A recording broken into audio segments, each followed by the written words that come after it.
In the history of Europe, only a few people. George. Leave a huge mark like Napoleon Bonaparte.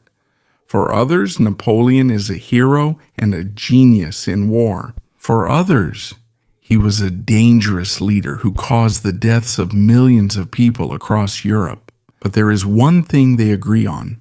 Napoleon was a very influential person in history.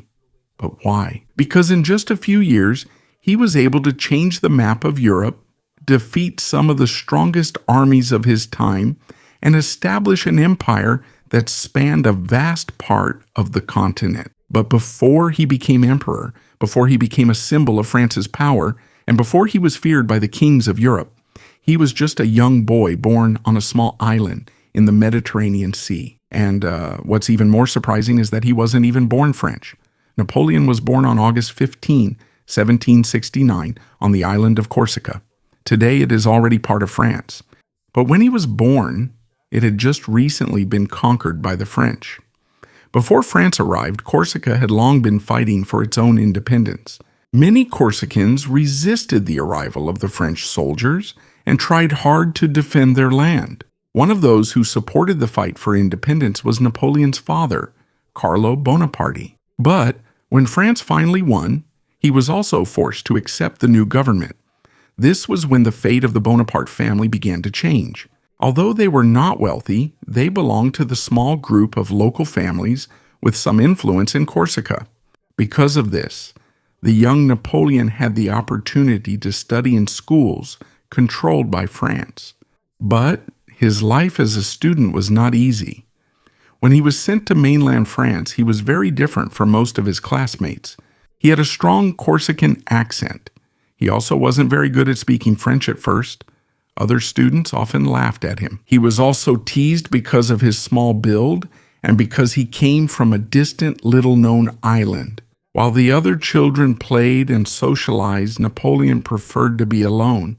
He loved reading books about history, war, and great leaders of the past. He particularly admired famous conquerors like Alexander the Great and Julius Caesar. As he grew up, he gradually formed a belief. He believed he was destined for something greater. He also believed he was not an ordinary person, and that belief would become one of the most important reasons why he rose from being a simple island boy to becoming the most powerful person in Europe. But before all of that happened, a major crisis would erupt in France, a crisis that would bring down the king and destroy the old system. And it would open the door for the rise of a young officer named Napoleon Bonaparte. In this video, we will discuss the life of Napoleon. How did he become such a powerful man even though he started out as a simple boy who was laughed at? That's what we will find out. But before we continue the discussion, I would like to ask for a like and please subscribe as well. This is a big help for us content creators. Thank you. So, let's get back to it. As Napoleon was growing up, another person was shaping his character even more. And it wasn't his father, but his mother, Letitia Bonaparte. If there was one person who had a big influence on Napoleon's life, it was probably her.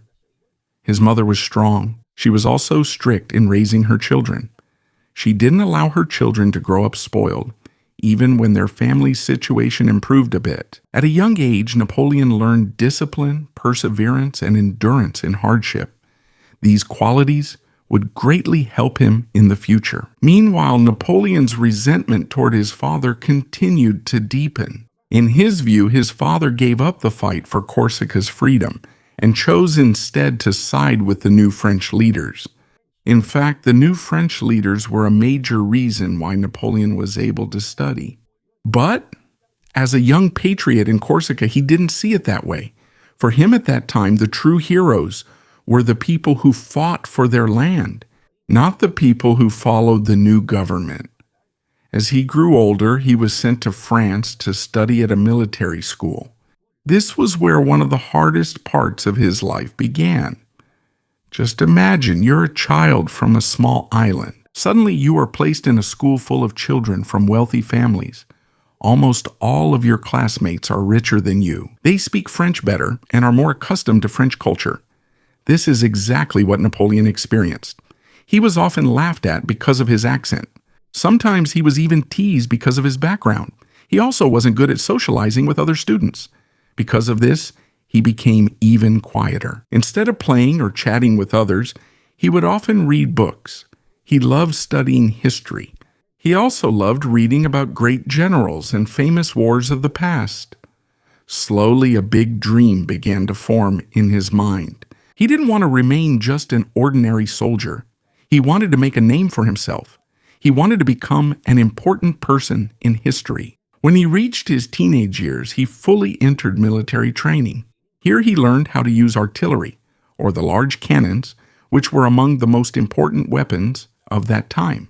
While many officers were more focused on traditional ways of fighting, Napoleon seriously studied how to use artillery more effectively on the battlefield. Even though he wasn't famous yet, he was already starting to be recognized as a smart officer. But there was one big problem. His rise was slow. In France at that time, talent alone wasn't enough. Family, connections, and money were also important, and Napoleon lacked all of those. So even though he was hardworking and good at his job, the success he longed for didn't come right away. There were many times when it seemed like nothing was happening in his life. It was as if he was stuck in one place. He had dreams, he had abilities, but there was no big opportunity.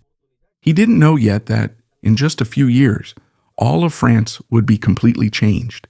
And when that happened, his life would change as well. Because while Napoleon was waiting for his chance, the crisis in France was gradually getting worse. The government's debt was rising. The anger of ordinary citizens was growing. Many people were suffering while the nobles and the wealthy continued to live in luxury. In different cities, calls for change began to be heard, and on July 14, 1789, the anger of the citizens exploded. Thousands of people gathered in Paris. They stormed the Bastille, a fortress and prison that had become a symbol of the king's power. That event became one of the most important moments in the history of France, because from that day on, the French Revolution began.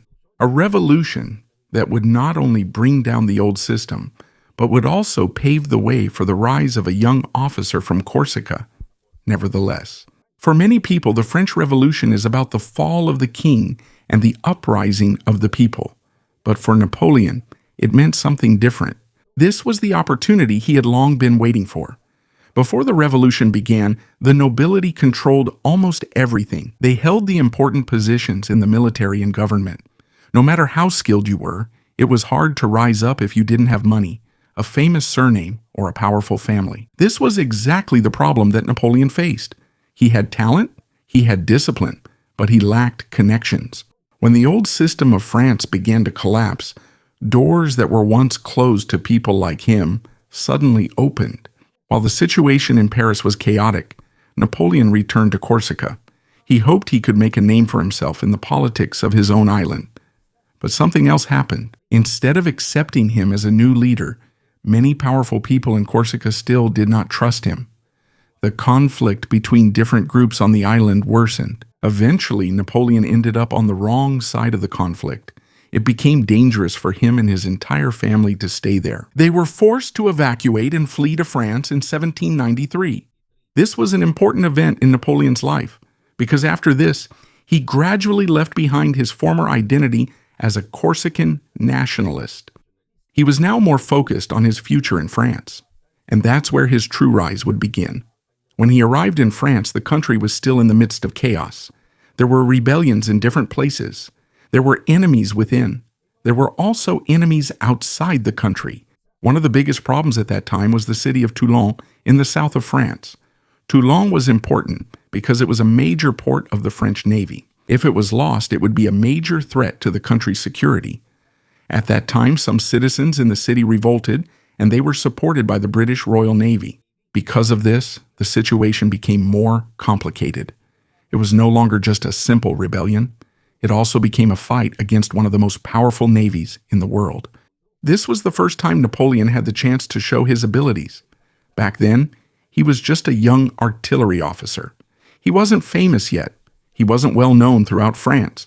But he quickly noticed an important weakness of the enemy. Instead of directly attacking the whole city, he suggested controlling the strategic positions where the British ships could be targeted. The plan was simple. Once the ships were forced to retreat, it would also be difficult to defend the city. And that's exactly what happened. After the intense battle on December 17, 1773, the French forces succeeded. The British were forced to retreat. France regained Toulon, and for the first time, the whole country noticed the name of Napoleon Bonaparte, who had previously been an almost unknown officer. He was quickly promoted to brigadier general, but his rise did not end there. After almost 2 years, his abilities were tested once again. In Paris, there were groups opposing the new government. The government was worried that they might lose control of the capital, so they were looking for an officer who was ready to act quickly and without hesitation. They chose Napoleon. When the protesters began to move toward the center of power, he quickly organized the defense of his soldiers. He used artillery in a way rarely seen in battles within the city. The result was devastating. In just a short period of time, the uprising was crushed. Government control was restored in Paris. Many praised and criticized his intense use of force. But for the government leaders, he proved that he could do things that other generals avoided. So as a reward, he was once again promoted to a higher position. At the age of 26, he was now one of the most important military commanders in France.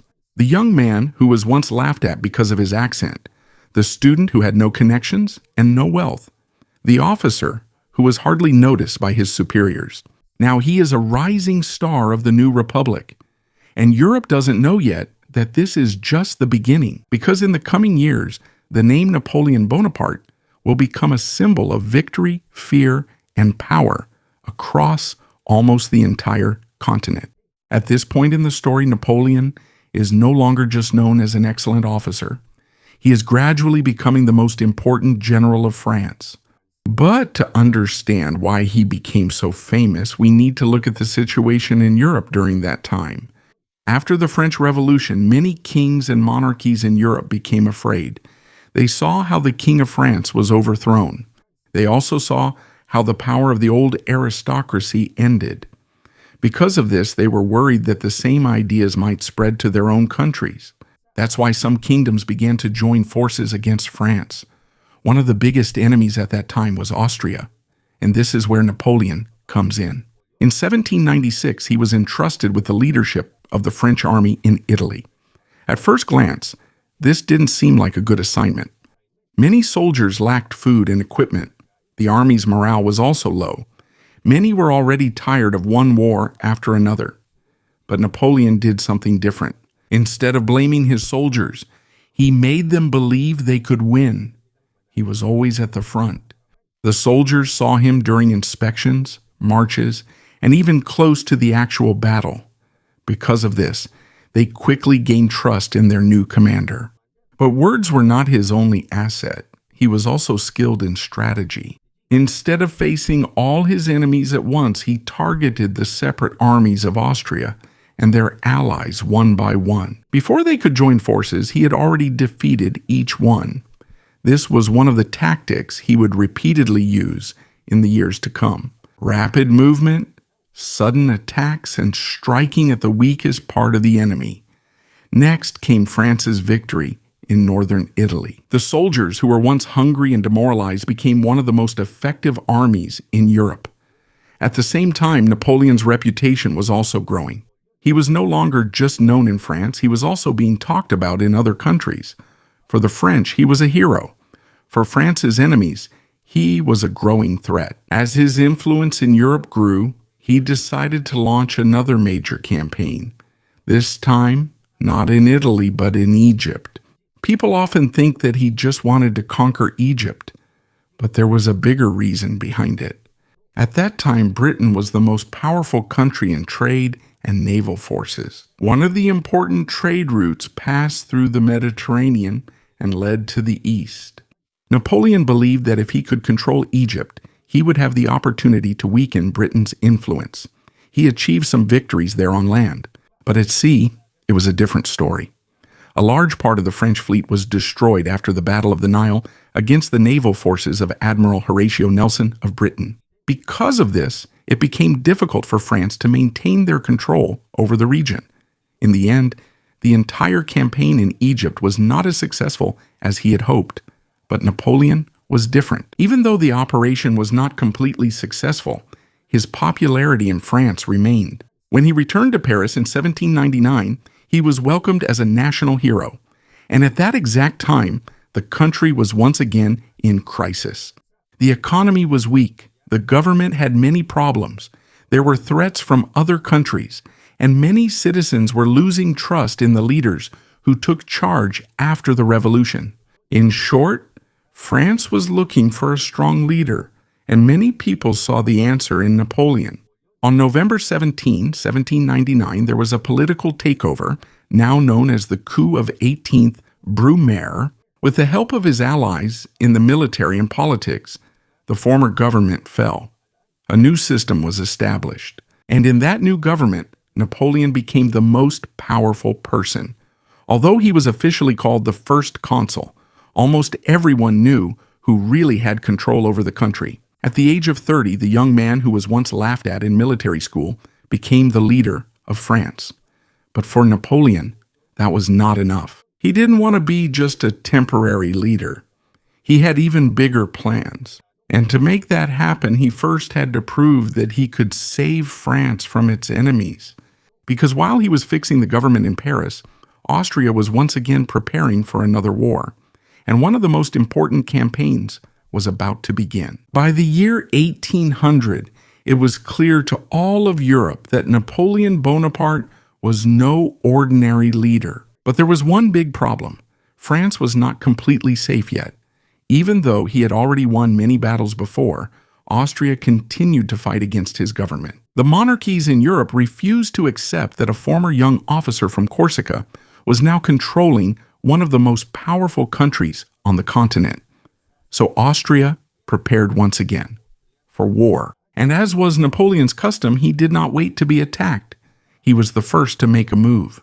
In the spring of 1800, he led a massive army across the Alps.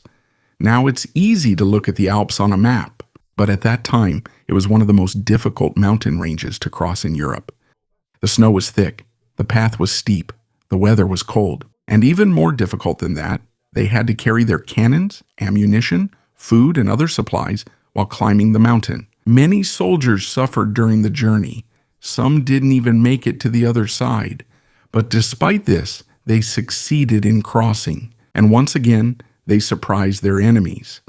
Austria did not expect Napoleon's army to move that quickly. Just a few days after the dangerous crossing, they engaged in one of the most important battles of that campaign. This was the Battle of Marengo. At the start of the battle, it seemed like the French would lose. Some parts of their army were retreating. Many Austrian commanders thought victory was already theirs. But when Napoleon's reinforcements arrived, the course of the war suddenly changed. From almost being defeated, it turned into a great victory for France. After that campaign, Austria was once again forced to make peace.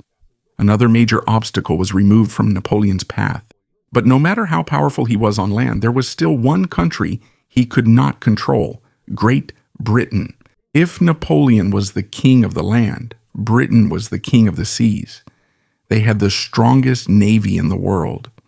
They controlled the important trade routes, and they gained immense wealth from their global empire. Napoleon knew that as long as Britain remained strong, his domination of Europe would never be complete.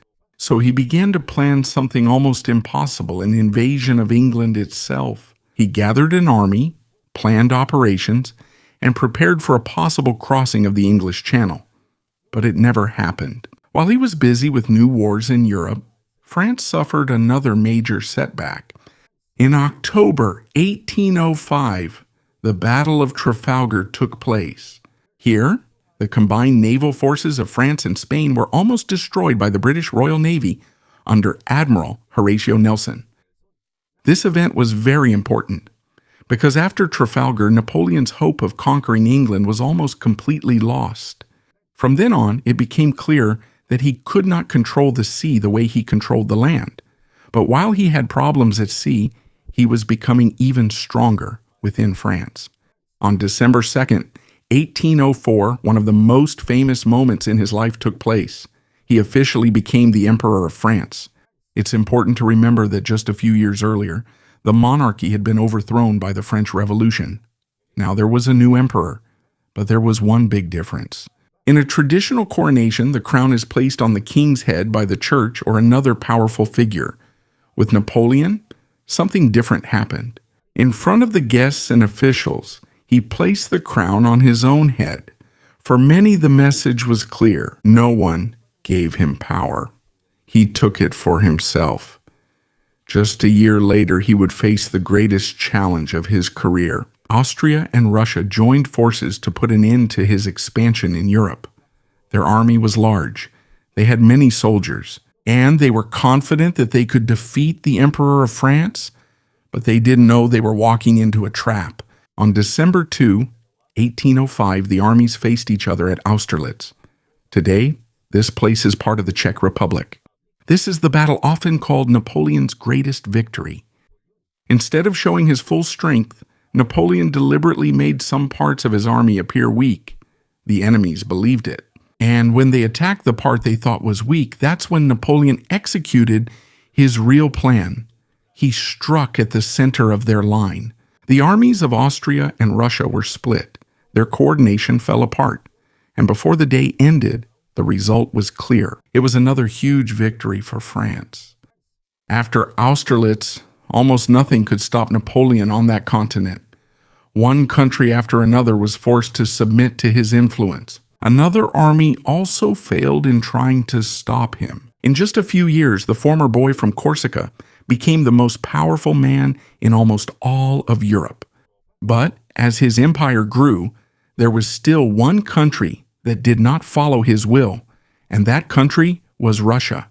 The next chapter of his life was no longer about climbing to the top, but about how quickly one could fall. There was one person he seemed unable to defeat. But like many powerful empires in history, Napoleon's downfall did not begin with just a single battle. It began because of a decision, a miscalculated decision, and that decision was to invade Russia. By 1812, Napoleon already controlled or influenced a large part of Europe. He had defeated many kings. Many countries were forced to follow his wishes, but there was one great power that continued to resist his influence: the Russian Empire. Under the leadership of Tsar Alexander I, Russia did not comply with the policies that Napoleon wanted to weaken Britain. Because of this, he decided to launch the biggest campaign of his entire career. On June 24, 1812, Napoleon's massive army crossed the Niemen River, entering Russian territory. According to historians, more than 500,000 soldiers from different parts of Europe joined this campaign. This was one of the largest armies Europe had ever seen at that time. At first, Napoleon expected a major battle that would quickly force Russia to surrender, but the Russians had a different plan. Instead of facing the French immediately, they kept retreating deeper into their territory. As they retreated, they destroyed food supplies, storage facilities, bridges, and other things that the enemy could use. This is called the scorched earth strategy. The goal is simple. If Napoleon's army couldn't get food and supplies, it would gradually weaken as it went deeper and deeper into Russia. And that's exactly what happened. As their route got longer, it became harder for them to bring food and equipment. More and more soldiers got sick and more died. Even though the major battle at Borodino happened on September 12, it did not give Napoleon the clear victory he was hoping for. It was one of the bloodiest battles of the entire Napoleonic Wars. Thousands of soldiers on both sides died in just one day. After a few days, Napoleon's army reached Moscow, but there was another problem. There were almost no people in the city. Most of the residents had left it, and in a short period of time, a large part of Moscow was engulfed in flames. Until now, Historians still debate the exact cause of those fires. Now he was at the center of Russia. But he did not gain peace. There was no surrender either. There was also no clear victory. As the weather grew colder, he was forced to retreat. And this is where the real tragedy began. His army did not only face the enemy, but also hunger, disease, exhaustion, and extreme cold. Many soldiers did not have enough winter clothing. Many horses died. The units ran out of food. As they retreated back to Europe, they were continuously pursued by Russian forces. When the campaign ended, only a small portion of the original army made it back. The once seemingly unbeatable emperor experienced the greatest defeat of his life, and all of Europe felt it immediately. When his enemies learned that France had weakened, they began to join forces. Britain, Austria, Prussia, Russia, and other countries. They united to end Napoleon's reign. In 1813, the Battle of Leipzig took place in present-day Germany. It is often called the Battle of the Nations because of the many countries that participated. Here, Napoleon suffered another heavy defeat. After this, his empire quickly collapsed. His former allies gradually turned against him. The territories he once controlled began to break away. And finally, the enemy armies reached France itself. In April 1814, he was forced to abdicate as emperor. His reign ended, or so everyone thought. He was sent to the small island of Elba in the Mediterranean. There, he was supposed to live as a former leader without any power, but Napoleon was not the kind of person who would give up easily. After about 10 months, he escaped from Elba. With only a small group of followers, he returned to France. And this is where something happened in the most remarkable comeback in history. As he made his way to Paris, the soldiers who were sent to arrest him joined him one by one. Instead of arresting him, they once again recognized him as their emperor. His support quickly grew. When he reached Paris, the king fled, and Napoleon regained power. But the situation was no longer the same as before. The countries of Europe were shocked. For them, the man they had worked for years to overthrow had returned. So they joined forces once again. This time, they were determined to end everything. On June 18, 1815, Napoleon's last great battle took place, the Battle of Waterloo in present-day Belgium. At first, it seemed like he could still win, but there were some problems with the coordination and timing of his offensives. As the battle went on, additional Prussian forces arrived to help the army of the Duke of Wellington. The situation gradually turned around, and in the end, the French army was defeated. Waterloo marked the end of his comeback. After this, he resigned again as emperor. But this time, there was no second chance. Britain sent him to the distant island of St. Helena in the South Atlantic Ocean. It was very far from Europe. It was also very far from any possibility of escape. He spent the remaining years of his life there. The man who once toppled kings. The man who once dictated the fate of Europe. The man who was once the most feared and respected leader on the continent. Now he just gazes at the sea from a distant island. On May 5th, 1821, Napoleon died at the age of 51. Many historians believe that stomach cancer was the cause of his death. But even after he died, his influence did not end. Even today, his tactics are still studied in military academies around the world. Many of the laws and reforms he implemented still serve as the foundation of modern Europe.